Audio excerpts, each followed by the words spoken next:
What are TERFs? First of all, very simply, what does it stand for? It stands for trans-exclusionary radical feminist. Now, the trans-exclusionary part of this is overwhelmingly to do with their treatment and attitudes towards trans women, although this does also map onto trans men as well. The idea essentially that trans women are not women and the only kinds of real women are cis women. It is important to note that this term is not used by most people who we would consider to be TERFs themselves. In fact, a lot of them consider it to be a slur of some kind. You will see many of them instead using the phrase gender critical feminist instead. Personally, I'm going to use the term TERF in this video. I do not consider it a slur. In fact, to me, it seems like a very basic four-word descriptor of a group of people. So where do they come from? Well, to answer that, we need to look very briefly at the different waves of feminism. So we are currently in what is known as fourth wave feminism, although people are kind of debating as to what exactly that entails. But looking back, we can see that first wave feminism, for example, was looking at things like voting rights. This would be the suffragette or suffragist movement, for example. Then in around the 1960s and up until the 1990s, we had second wave feminism. Issues around this period spanned anything from abuse and rape to custody and divorce. It gave rise to this stereotypical idea of the bra-burning feminist, a feminist who rejects completely the idea of femininity in terms of the patriarchy. It also, crucially to this discussion, gave rise to things like women-only spaces. It's also important to note that within this movement you have splintered off movements. So you would have things like socialist feminists, eco-feminists, political lesbians, and indeed radical feminists. To make this slightly more simple, I'm just going to read the sort of internet definition of radical feminists, or radfem, so you get an idea. Radical feminists take issue with the individualism of liberalism and argue that personal choices and individual achievements are not enough to transform society. They locate women's oppression in a broader social context, namely patriarchy. Now, that might seem pretty reasonable, and I think it is included in a lot of feminism that people practice nowadays.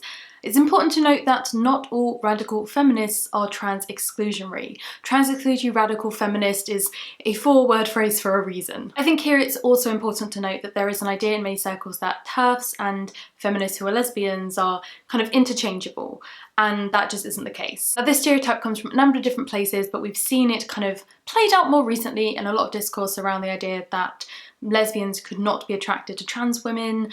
Any lesbians who are attracted to trans women are not real lesbians, essentially all equating around the idea that trans women, particularly trans women who have penises, are not real women. Now, I have been familiar with this stereotype for years, and it is genuinely the reason why I feel very uncomfortable with the label lesbian. To me, it has such strong connotations of TERFs that it just feels just weird to me to label myself in that way. So now that we've cleared this up, we know that TERFs are essentially a subset of radical feminists who are trans-exclusionary, exactly as the acronym suggests. So why are we talking about them at all? Well, as many people have pointed out, they may be small in number, but they are loud in voice. And this is for a number of different reasons.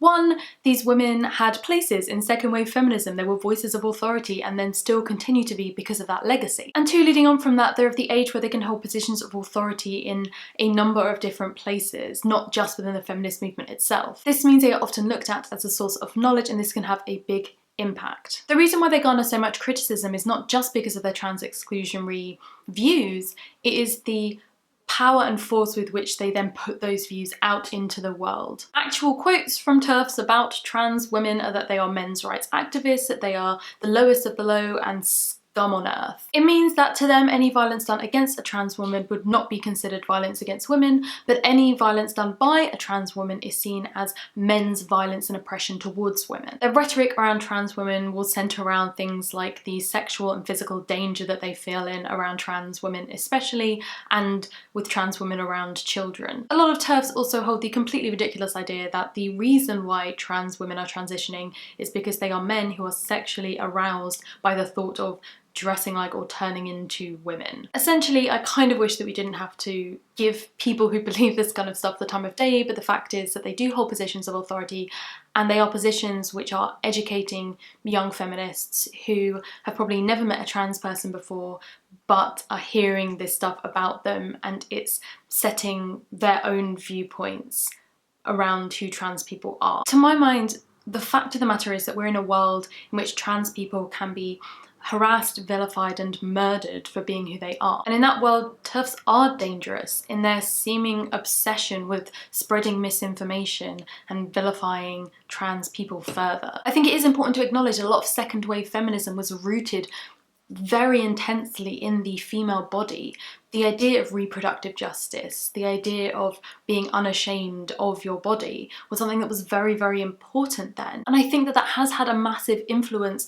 on a lot of women from that era's ideas around trans women, because the idea of being a woman was so tied to the bodily. And to then have these trans women who don't fit into that model, I can understand how that's difficult. But here's the thing, just because people that you admire for their social justice work thought something then doesn't make it true now. We can have great admiration for women in first wave feminism while still acknowledging the racism and classism of that time. There are women who participated strongly in second wave feminism who have completely changed their mind about being trans exclusionary. This isn't a stumbling block that is impossible to get over. So I suppose all that remains to be said is that if you feel like you are someone who is practicing trans exclusionary feminism, maybe you have never heard from a trans person about this, maybe you have been listening to a lot of these women who are saying that trans women are not women full stop and you haven't heard the alternatives, then I'm gonna leave some resources in the description for you to have a look at. Please, please do. Thanks for watching. I hope that was a useful, very basic beginning to the idea of trans-exclusionary radical feminists. As usual, you can help support me make these videos by supporting me on Patreon. The link is in the description, along with a link to all my social media so you can find me all over the internet. And until I see you next time, bye.